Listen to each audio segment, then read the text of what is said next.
You have to choose which is more important to you. Staying comfortable and settling for the life you have right now and doing nothing and accepting that, or having the lifestyle and business you want and taking the risk and doing the damn thing to get the results that you want.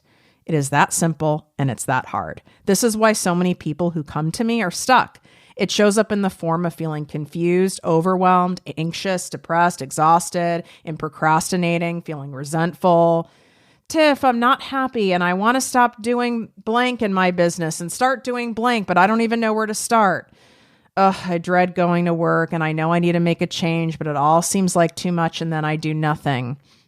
I'm afraid if I leave blank and stop doing blank, I'll lose everything. This is my guest on today's podcast interview. That's what she said to me 2 years ago. And I won't fill in the blanks. She will. And you have your own blanks in there. You're torturing yourself daily by being torn between staying comfortably uncomfortable in the life you know while deeply yearning for the life you want, but not wanting to take the necessary risks and scary actions to get it.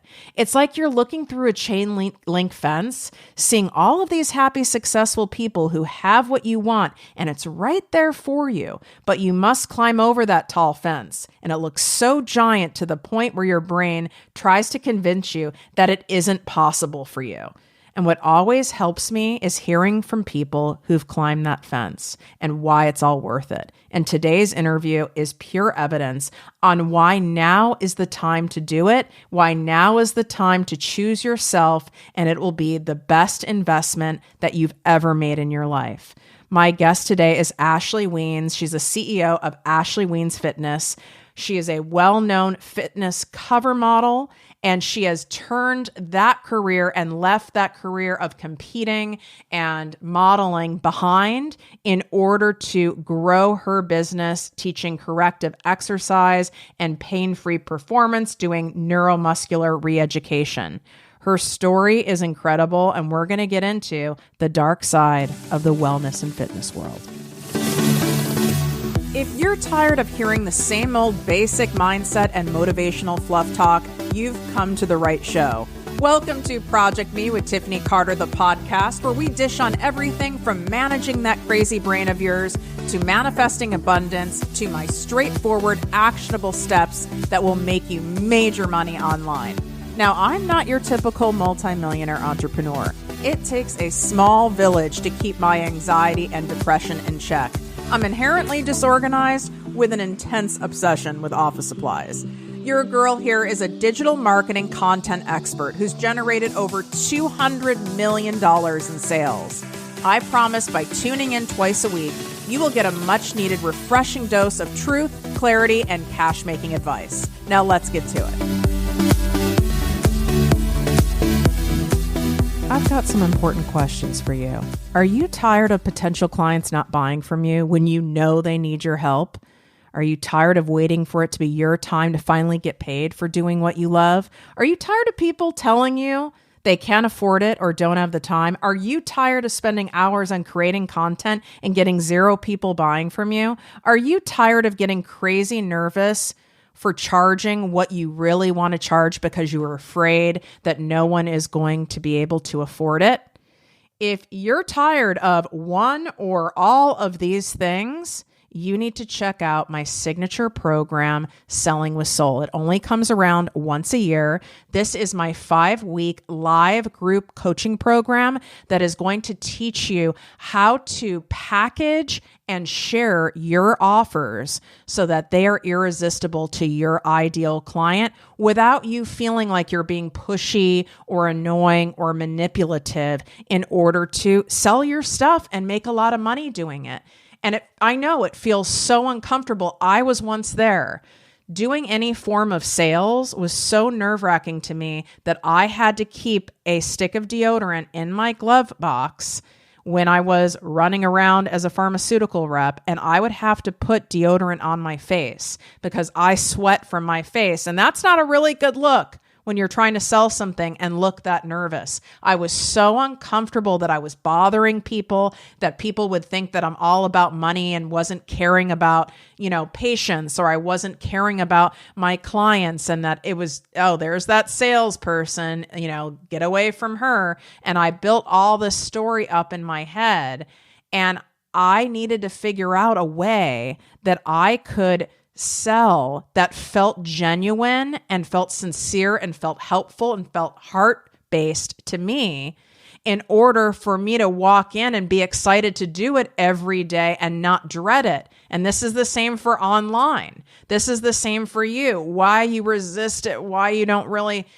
shout your offers from the rooftops, is you just haven't learned this skill set in a way that genuinely feels good and feels fun to you, where you're excited to talk about your thing every day. I'm excited to share Selling with Soul with you. It only comes around once a year, so you're not going to want to miss this. All the information is on the sales page, and that's projectmewithtiffany.com/selling with soul. projectmewithtiffany.com/selling with soul. Of course, the link is also in the show notes and in my bio on Instagram. Do not sleep on this, because we have pre-launch pricing right now of $1,000 off. You will not be able to get this program for any lower price.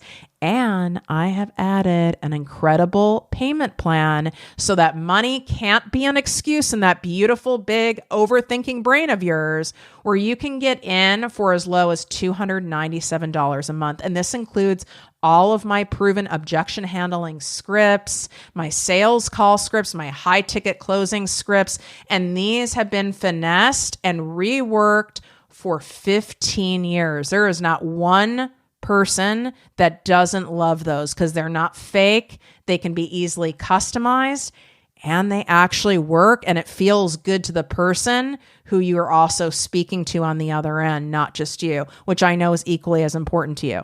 All right, so go check out that page, and let's get back to the episode. What up, my people, my posse, my fellow crazies? It's your host, Tiffany Carter, and today we are going to peel back this curtain on the fitness and wellness industry. And it's not to bash this industry. The goal of this episode, and my guest and friend of mine, Ashley Weens, we want to make sure you understand it's not what you think it is, because so many people in this industry, whether you have a business in this industry, you're aspiring to be in this industry, are filled with so much shame and frustration because things aren't working and it seems so far away. And we want to make sure you have the actual real facts from people who've been in it. I've coached thousands of people in this industry, and Ashley's on the other side of it, where she is the competitor, is someone who's sponsored, has been on the cover of many magazines. So you're going to be able to hear the real deal from people who have receipts. And this is going to be a validating episode, and also one that will allow you to make the best decision moving forward on what you're going to do with all of this information. Are you going to pivot your business, adjust it based on what we're sharing with you today? Are you going to be kinder to yourself and give yourself some self-compassion? I wouldn't be surprised if there's some of you who stop your entire way of working out and going about things from listening to this, and in a good way, not in a way where you're giving up. It's actually the opposite, in a way where you're actually growing and getting closer to what you want, because it's really the opposite of what you're currently doing. And you'll see what I mean when listening to this interview. What's up, Ashley? Thank you for coming on. Thank you for having me. It's awesome to be on your podcast. I know we've known each other for, 3-something years now. And this has been a long time coming, but as I've seen you and watching you, I've watched you go through a total, is it metamorphosis? Is that the right term? I've seen you go through this, and I was like, okay, now's the time to have her on to talk about this. So most people who might know you, or if you guys go and Google her or look on her Instagram and you start scrolling back, you physically look different. You were straight up like someone where you could not look at a gym or at an event or anything. I mean, you were like clearly top of the game, fitness competitor, and I wouldn't have wanted to get in a fight with you. So tell us like what happened? Like what changed from you being that Ashley, and not just looks, but the whole package, to where you're at today? It's actually funny that you bring that up. When we first met, you were actually speaking at a mastermind group that I was a part of, that I had joined to basically level up in my business. And I was in this crossroads of competing for 6 years and living this life that I thought that I wanted to be on the cover of magazines, be a sponsored athlete, be a top level fitness competitor. And the journey as far as getting there as a fitness competitor, everything was focused on external looks, the work that it took to get there. What more could I do to be the best physically so that I would place better on stage, get more magazine features, get more sponsorships and whatnot. And the reason why I joined the mastermind group was I was working for a gym, and I knew that I needed to leave the gym that I was at because I was a 50% employee. And I knew that I needed to leave that gym, but my identity was in competing. And that whole gym aspect was focused on a competitor base. It was a competitor based gym.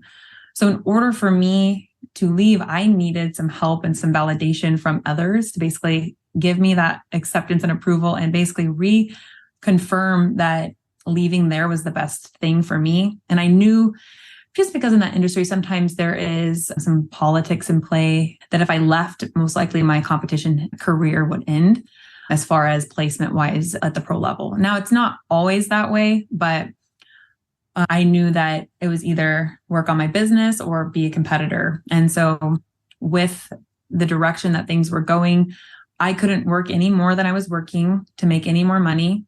I was barely making enough to pay for the shows that I was doing and make my living, because it's more expensive to compete as a pro with travel and all of the things involved with competing. People think it's funny. People think it's actually, you make more as a pro, you spend more as a pro because you have to travel and your shows are more expensive. So I joined the mastermind basically to figure out what was next for my business, because before I moved to Arizona, I did my own thing and I made more and I was working less. So I pretty much knew what I needed to do, but it was after actually that where we met at that conference, that retreat for the mastermind I was in, that I'd finished my last pro show that I actually ever did. And I was in that transformation process business wise, as well as what I knew I wanted personally, to basically step away from the gym and then move towards doing my own thing and being my own business owner and going to working at an independent contracting facility where I made 100% of what I make, basically, instead of being a 50% employee. How hard was that for you to make that jump? Because that's where so many people are at. It's like, there's a cliff on one side, there's a cliff on another, and you've got to jump and no one else can do it except you. And it's terrifying. And oftentimes there isn't like a parachute or a net there. That's what faith is for. What made you finally go, you know what, like, fuck it, like, I've got to do it? I think I was so concerned for so much of my life about the validation and the external factors and like the acknowledgement or acceptance by others that truly led a lot of my decisions up to that point. And I finally had to take a step back and be like, what is best for me? What is best for my business? I literally am burning the candle on both ends. I'm working 14 hours a day work-wise. And then I'm also spending 4 hours a day on what it takes for me to look the way that I look. And at the end of the day, I don't have much time for anything else but sleep. And for me, I knew that anything in life, like there's other examples earlier on in life that when I did 100% go the direction that I knew I needed to go and do what was best for me, that I would be successful no matter what, because I gave myself basically, I'm in control of that decision and that destiny. And I knew that when I was 100%, not one foot on either side of the fence, I went on to the side of the growing my business, doing what was best for me, that I would be successful by going all in. Why do you think it is so common for fitness professionals, competitors, entrepreneurs, people in the industry? I've never seen anyone work so many hours than this industry. It's like, is this a badge of almost like honor? Or why is it so normalized for fitness professionals to work so many hours? It's crazy. I honestly think that sometimes it's like this extreme mentality of the harder I work, the better I am, the more I do, the more I'll make. And that is not the truth. I was working, like for example, the gym that I was working twice as much as I was when I lived in Colorado doing my own thing. And when I moved out here, I was working more. And I like when it came to the end of the year and I'm looking at my finances, I'm like, why am I making less and I'm working more? Like, I don't get it, besides like the fact that I'm a contracted employee and I'm not making 100% of what I'm bringing in. I'm charging more.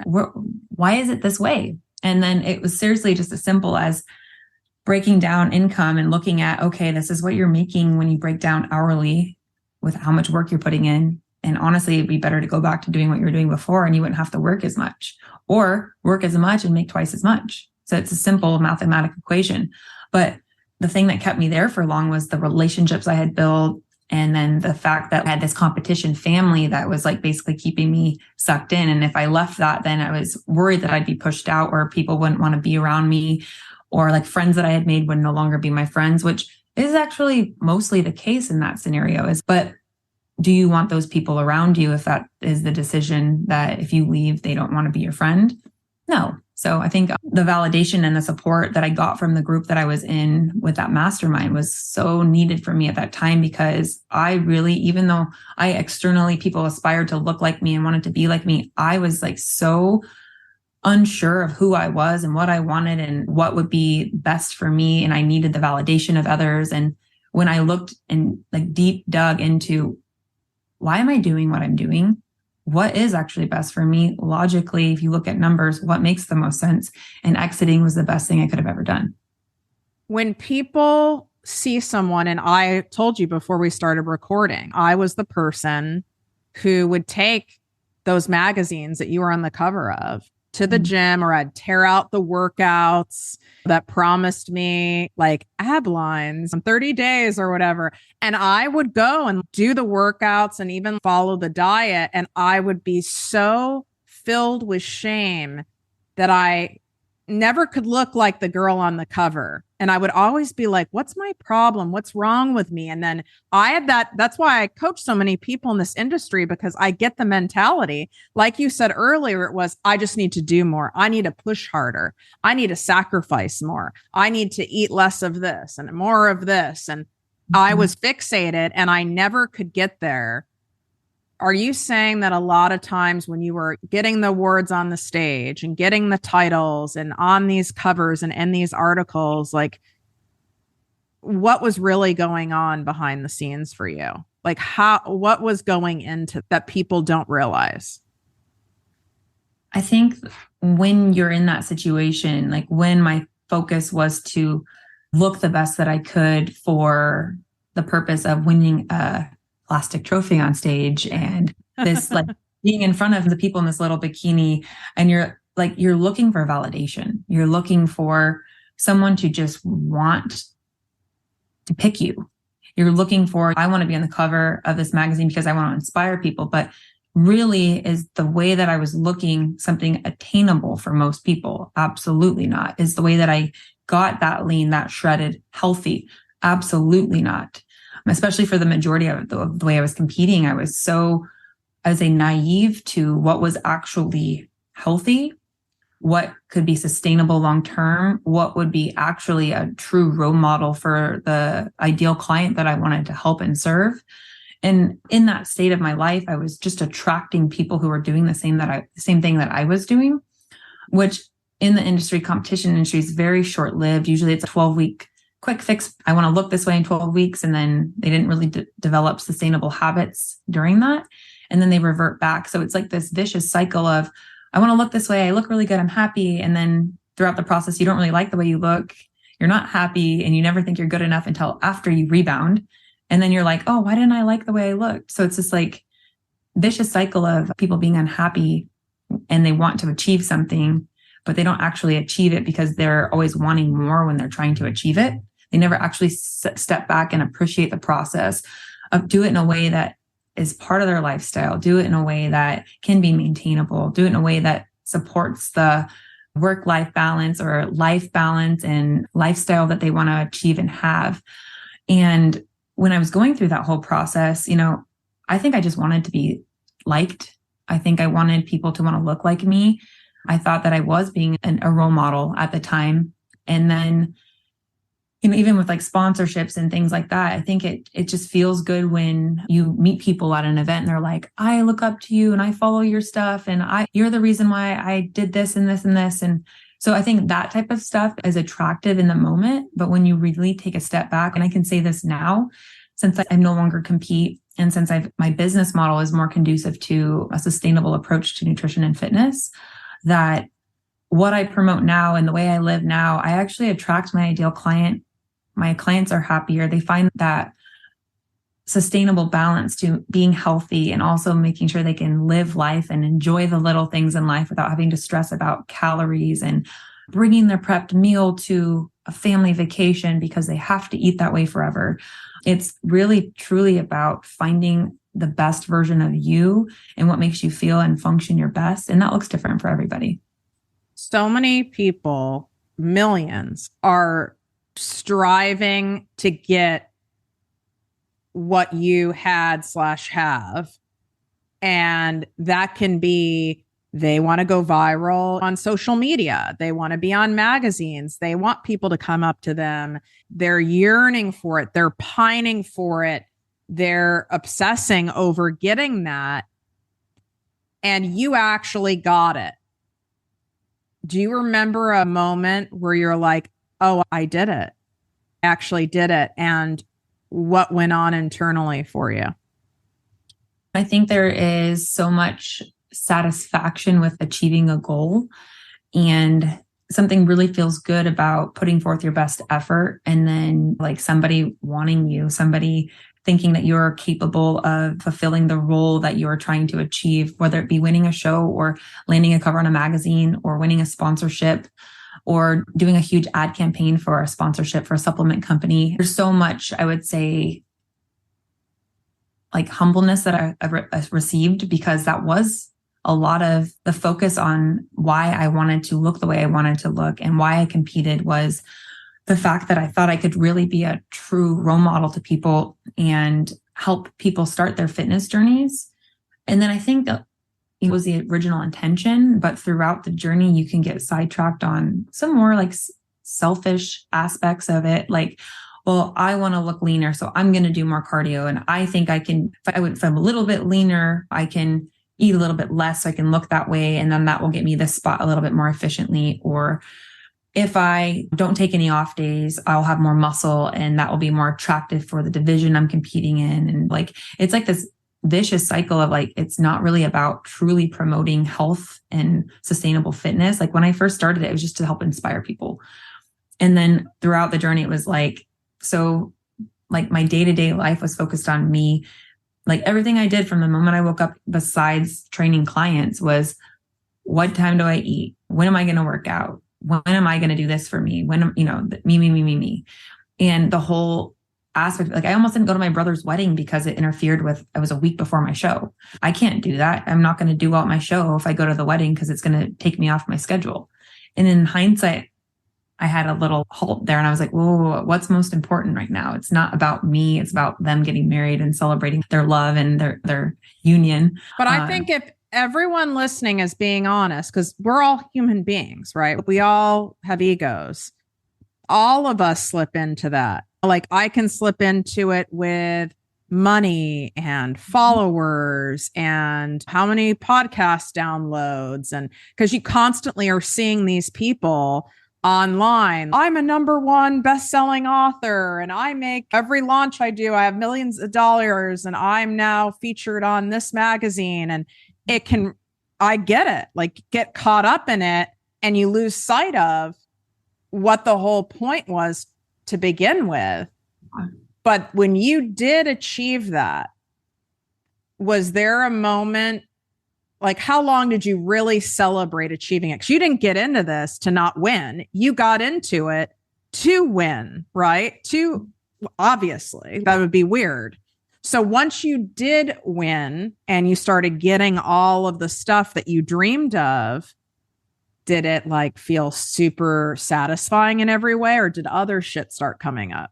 No, it's okay. What's next? At the moment, you're like, okay, sweet, I achieved that, but what's next? What's next? You don't really actually get to sit and embrace in it. And it's like, yeah, like you might get the acknowledgement or the following or the compliments that you feel good. But then it's like, okay, well, I've achieved that. So what's next? I totally get it. Because when I first got my first 7 figures in my bank account, and I was as fixated on that as I was looking like you, when I was at the gym 4 hours a day on the fucking rotating stairs, I call them the death stairs. I was like, but if I just do 5 more minutes. Mm-hmm. And when I saw those 7 figures in my bank account, I went, wow, that's pretty cool. And right away I did what you did. Okay, so like now what?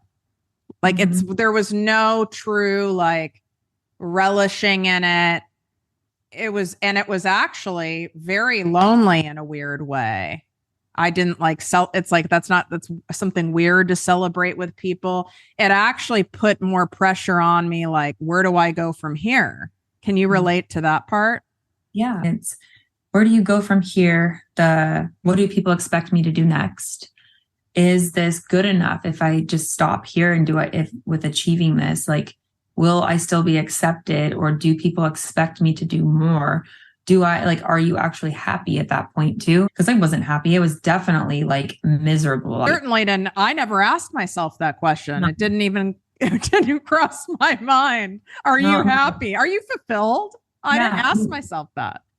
Externally, yeah, great. Like everybody loved the way I looked. I got all the compliments and attention that I could have ever wanted. But internally, I'm like, I feel like shit. I look good, but I'm doing so much exercise daily. Earlier on in my fitness career, it was worse because I was less educated. So I did the most extremes, like 2 hours of cardio a day, 1,000-calorie diet, sometimes less. And on top of that, I was an entrepreneur. So I was working 12 hours or more, trying to excel in my own business, but also trying to excel on this side hustle of being a fitness influencer, I guess you could say. And you just keep working towards that goal. And it's like, at one point, I don't feel good. So why am I doing this? Because of the external validation that I get. And does that even give me anything that makes me feel like I'm successful, besides I have this cool magazine cover or these features in these magazines or these ad campaigns in all these muscle magazines? Like, does that make me feel good? I mean, I assumed truly before I started business consulting and coaching a lot of fitness influencers and entrepreneurs, I totally assumed that people at your level were like making millions of dollars, because I would see you repping these supplements, like you said, like in ads, then you have affiliate codes. I'm like, these people are just get to work. This is what most people think, that all you have to do is worry about working out, your diet, looking good, and that's your whole day. And the rest is you like counting your money. Oh, it's so false. I mean, there are a select few people that I would say that is their life and that is their lifestyle. But I mean, I've never been paid for one magazine I've been in. I've been paid since I stopped competing to be on like ad campaigns for huge like casinos and certain things like that are on billboards here in Arizona. That have nothing to do with fitness. Nothing to do with fitness at all. And they paid you. That's good. Yeah, it's pretty crazy. I mean, I've been paid to create workout programs for supplement companies around COVID time, which was great at the time because most of us fitness entrepreneurs who were in the gym training people, we lost our business during that time. So it gave me kind of another avenue to excel in and to replace income. But Yeah, most of those things that people see, like you're not getting paid to do shows unless you're winning the show. And then you're probably making what you paid to be there or what it took to do that prep. What most people are shocked by when I tell them is that the people who come to me who are fitness influencers, who have huge followings, have all these things, they are making such little money, which is why they end up coming to me. But it's almost shocking to see, how that's even possible.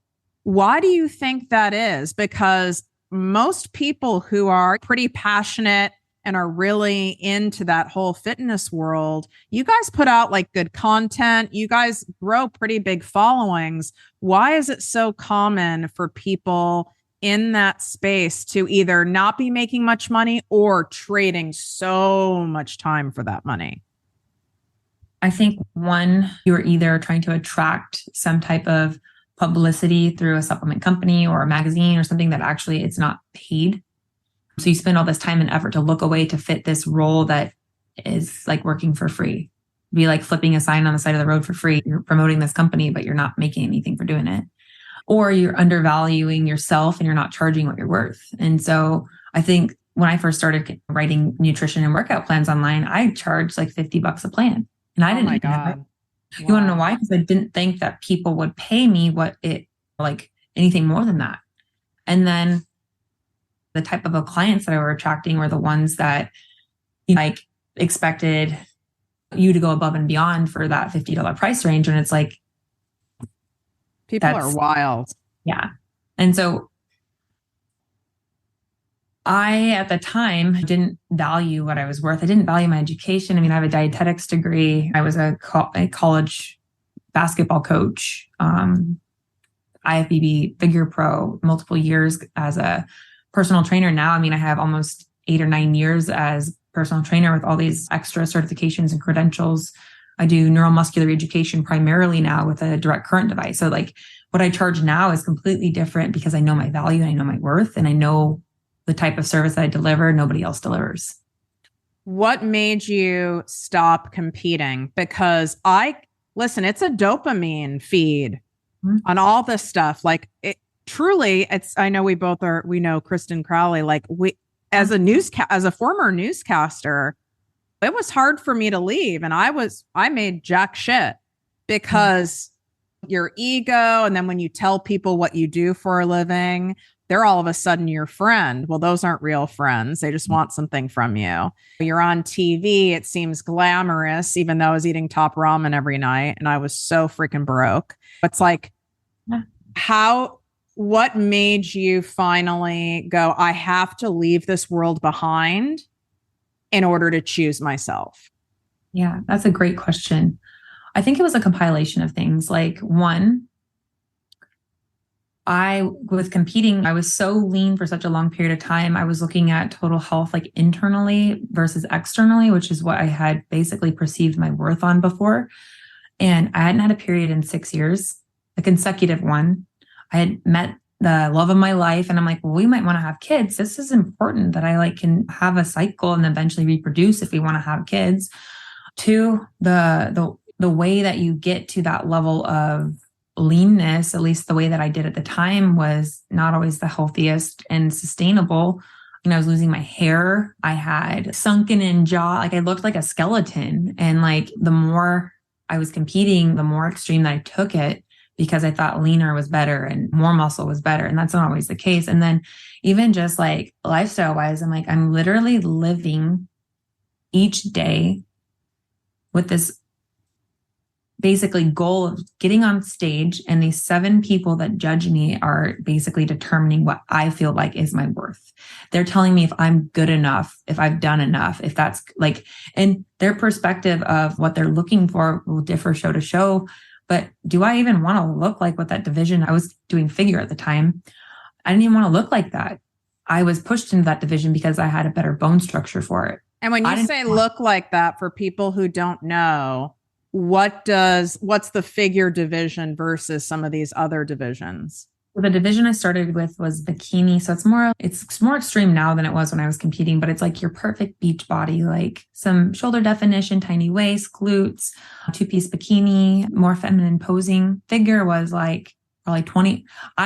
When I went from bikini to figure, had 25 pounds more muscle on my body than I did when I was doing bikini. This is the version of Ashley I did not want to piss off. And I was even leaner. So like when I did bikini, I'm 5'8.5", 5'9". I was 125 pounds when I did bikini. Wow.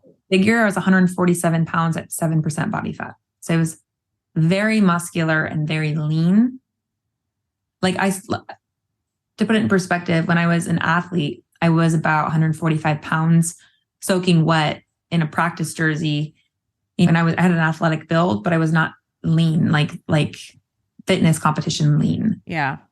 And I was probably like 18% body fat. So I was heavier than I was when I played college basketball with more muscle. What is the healthy is a weird term, but like a healthier range for someone who's into fitness for body fat for a female? Isn't it like up to like 24% or something? Or is that too high? No, that's like within the healthier range, like the 20 to 24-ish%. When you're like athletic, it's like 18, around there, 15 to 18. And you were at 7.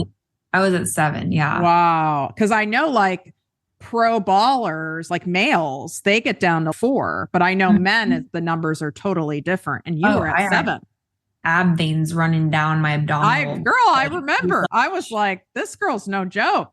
And like my goal, I remember when like basically you feel like you're confined to this.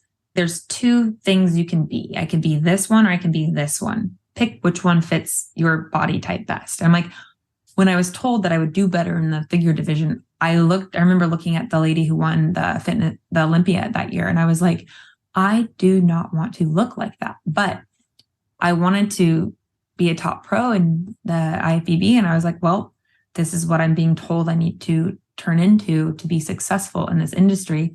So I'm going to do it. And my whole life, I think I've been told, you will never do, you will never be. So like when someone tells me I can't do something, I'm the type of person that's going to say, watch me. Like I was 3rd grade, couldn't read. My neighbor taught me how to read. I was like gifted and talented with science and stuff, but when it came to reading, I couldn't read. I was told I'd never go to college because nobody else in my family went to college. I not only went to college, but I played basketball in college and I paid for it myself. With no loans, no debt. That was my goal, was to find a way to get my school paid for. And if I didn't have a scholarship basketball wise, which I didn't my senior because I had a knee injury, I worked 3 jobs every summer so that I didn't have to work during the school year. You have that extreme internal drive, and I relate, which is amazing and what has gotten you so much success, but there's a dark side to it if not managed. There is. And I would say it's a good thing and a bad thing. Like right now, I'm trying to find a way to manage my current business because I've been so successful that I'm at the point where I have a waiting list on the daily, getting people in to do the neuromuscular education that I do, because so many people are getting out of pain and recovering at a more rapid rate, getting their corrective exercise, like their muscular imbalances are being fixed at a more rapid rate than without it. And so that's a referral after referral after referral. I'm at the point where I can't even do social media. Like I need to outsource that type of stuff. And I don't want to do it because I don't want to attract more people because I can't handle my current workload. That's a great problem to have in business. But I'm trying to manage it with hiring trainers to work under me and then teaching them to do what I do and replicate the process. So it's a beautiful thing to have. But then at the same end, like I'm currently right now, I'm working 12, 14-hour days because that's what I need to do.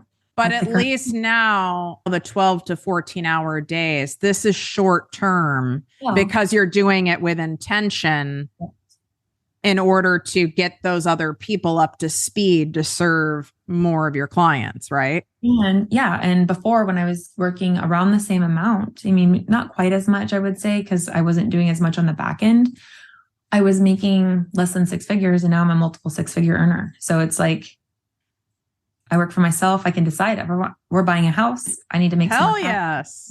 To get my backyard done. So I'm going to work a few extra hours so that I can pay for it in cash. And would that have ever happened if you didn't let go of the other life you had? No, it definitely wouldn't have. And I think the best thing that I ever did was realize that I learned so much about self-discipline and goal setting, what I could do, what I was capable of when I was competing. And those are all tools and things that I still, to some capacity, can utilize now. But what I realize now more so is what my self-worth is, and that I don't need external validation to love myself and to perform at my highest capacity and to actually work towards what I want to be and who I want to help.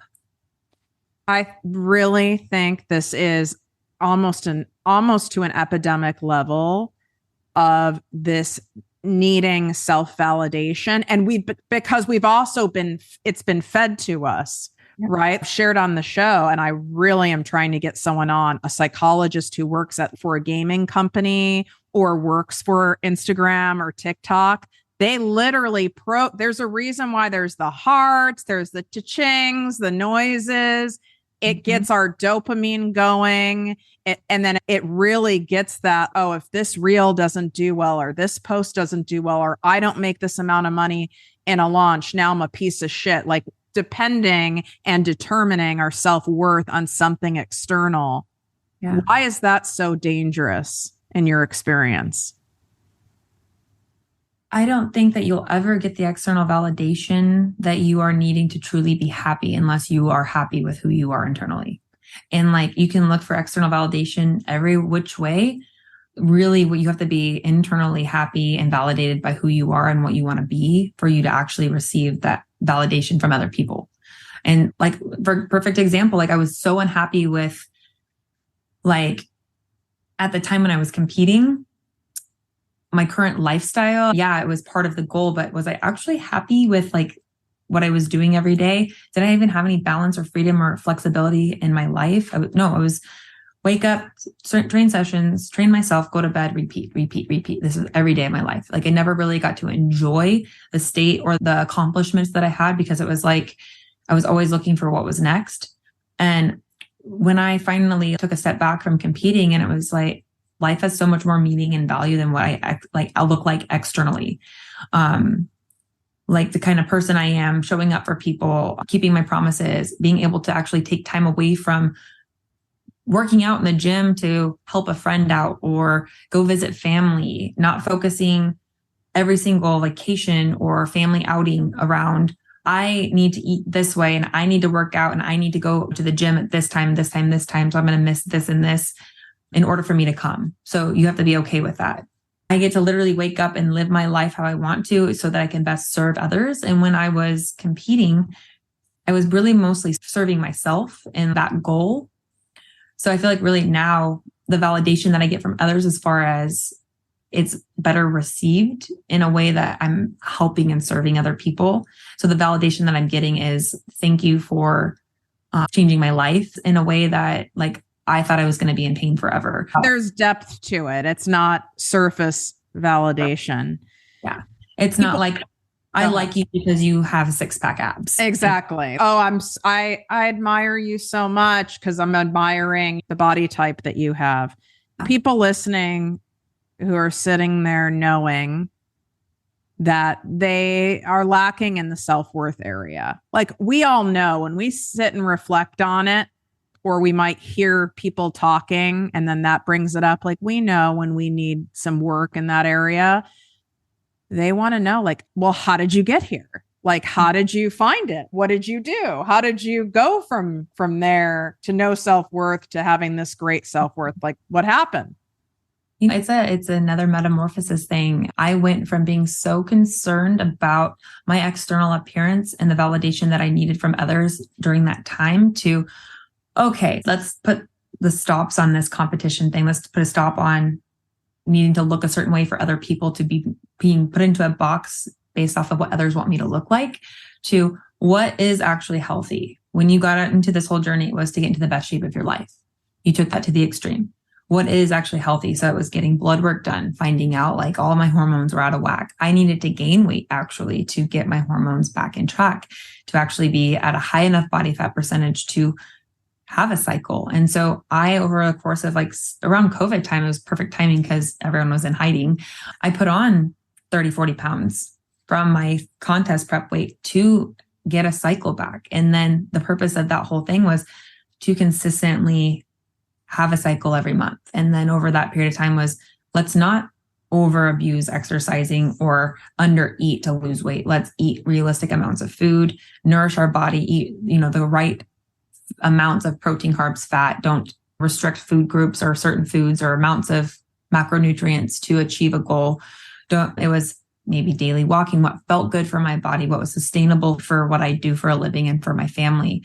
And it was slowly, I was able to lose the weight and get to a healthy body fat percentage where I maintained a cycle the whole time. And during that process, I kind of fell in love with myself again, fell in love with, I feel good internally. I know I'm healthy, and externally, I know that where I'm at is sustainable for the people that I am working with.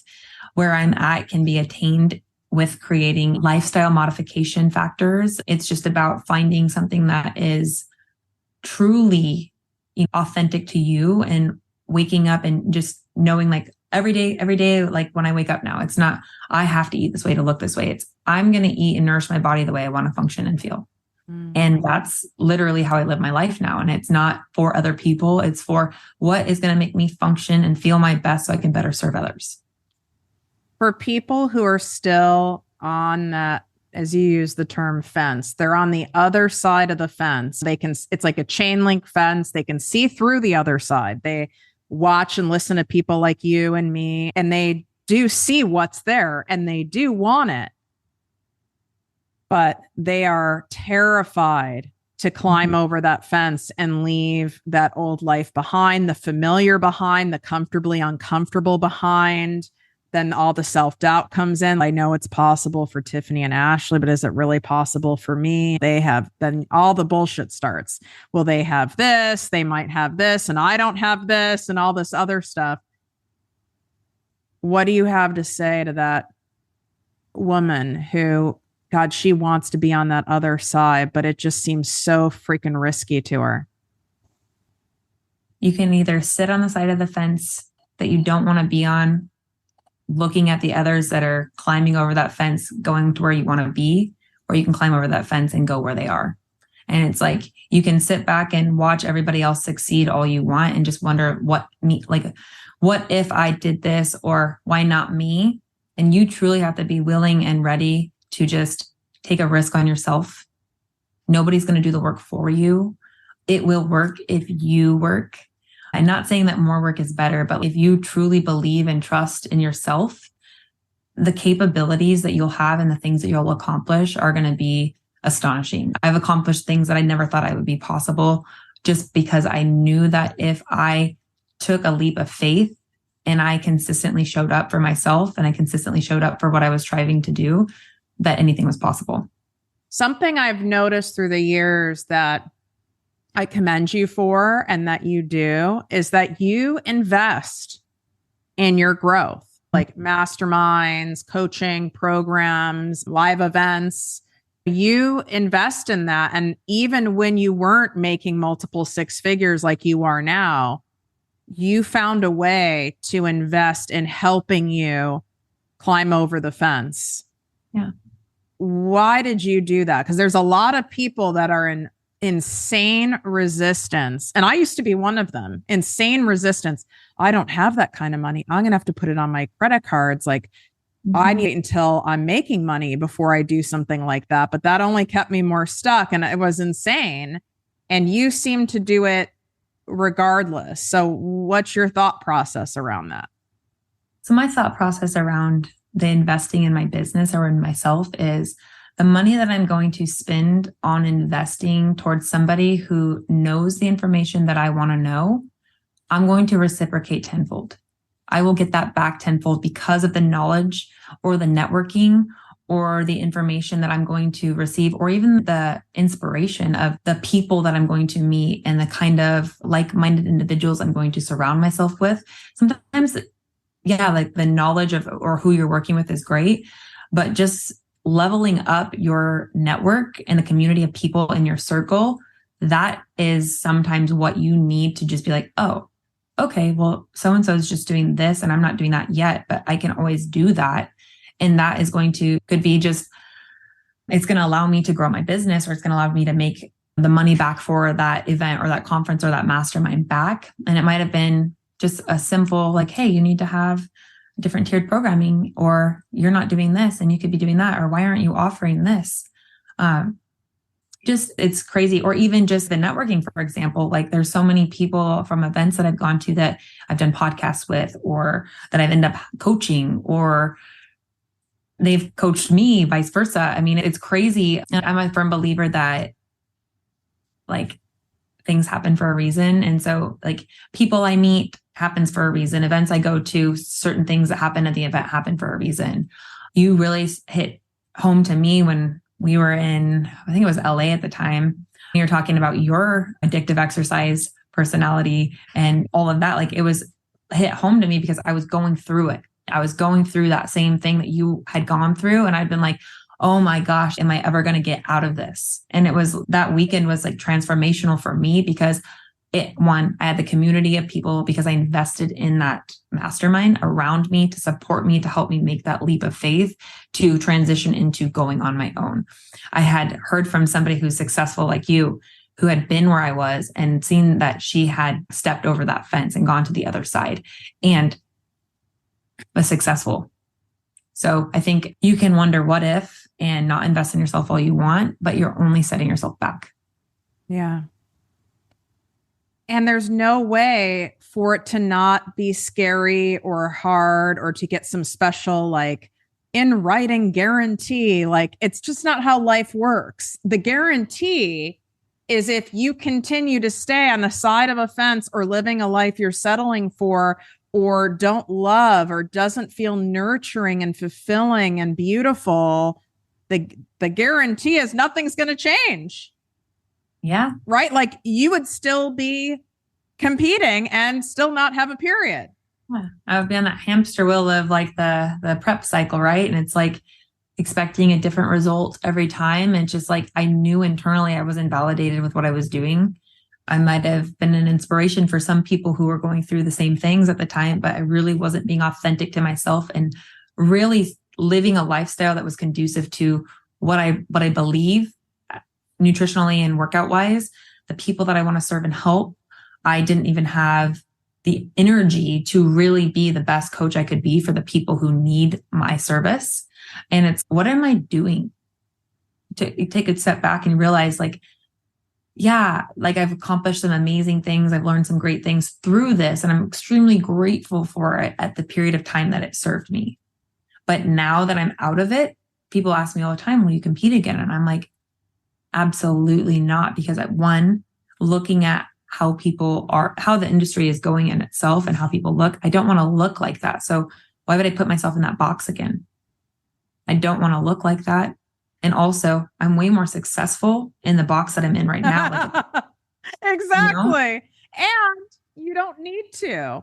No, and that was that was a different chapter, right? Yeah. That chapter's closed and you're on to a different chapter. And even though like you don't have as glamorous of content per se, what's interesting is is it like double, triple what you were making before? Or is it even more than that? More than that. Oh my God. It's not, if I followed you with a camera, it's like, I know what you do for a living. It's not as glamorous. It's not like you're getting the super dark spray tan and the string bikini and then the shots of you meal prepping and walking on stage at the like.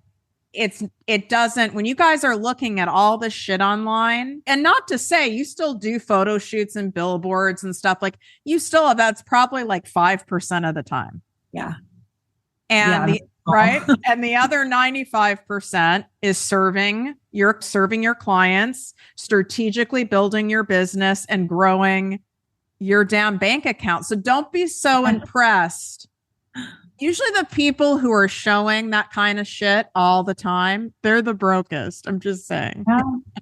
I mean, it's crazy. I always think I'm like, man, I need to spend more time in my social media, but that's not honestly how I make my money.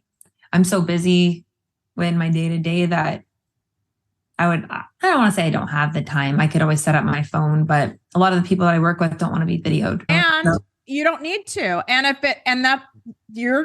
There's other ways to build a business. You don't need to. And if you want to pay a service or someone to do content for you, you can. Most importantly is that you're wealthy in self-worth.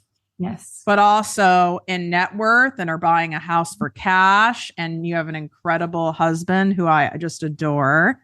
I think he's just the sweetest. I think he's such a great guy. You have amazing little squish face dogs. And my guess is like you'll throw down like a couple slices of fucking pizza now. Oh yeah. Yeah. Definitely. No, that's the crazy thing is like, life is just so much more beautiful on the other side, but it's like, you don't think you can have what other people have because like, at least I didn't understand what it'd be like to like, oh, I'm like in my dream body now. Like really, I feel good. I like the way I look. I didn't even like the way I looked when I was competing. Yeah. It's nice being lean or whatever you think it is, but you don't feel good. And now like the way I live and do my life, it's maintainable. It's truly balanced. It's sustainable. I don't do crazy extremes. I'm lucky if I get 3 workouts a week right now. Oh, wow. So if people want to learn your ways and your methods, I believe you told me you have a free ebook that kind of breaks stuff down for them. So we have that in the show notes. What's your website? Because that's where most of your resources are, right? Yes. So it's www.ashleyweensfitness.com. Okay. We'll put that in the show notes as well. And you can go check out what she does and take a screenshot, you guys. If you appreciated this episode, pass it along to other people who you know need to hear some evidence of what's possible on the other side of the fence. They need to hear a dose of reality versus the fantasy marketing that 99% of the fitness and health and wellness industry use to get you to buy shit. And actually hear the real deal, what it takes and what's available for you. So share that with anyone you can think of. Take a screenshot, tag me at ProjectME with Tiffany, and then I'll make sure that Ashley gets tagged and pass it along. We're all of us, I'm speaking for everyone listening, like we're really appreciative that someone in your position was willing to share some of the truths of this industry that looks very glamorous, because a lot of people aren't willing to share that, because you really have to do a lot of work on yourself to be able to share what you shared today. So it's super evident to us and like really, really appreciated. Oh, thank you. Yeah. And I don't speak this just like, I say this because I was once in the shoes of a lot of the people listening, and it took hearing it from somebody else. So thank you, Tiffany, because I heard it from you first, for me to be like, oh my gosh, like, why am I doing this? This is not validating. This is not me. This is not what I want to be, but this is what I think everybody wants me to be. And just truly just authentically be who you are and what you want to be and feel and function the way you want to, not because you think that you need to for somebody else. Because that's when you're truly going to find happiness. So well said. Thanks, babe. Yeah, thank you. If you enjoyed this podcast, please write a 5-star review on iTunes. Not only will this make me super happy, but it will allow more listeners to find our special show. Simply help me help others.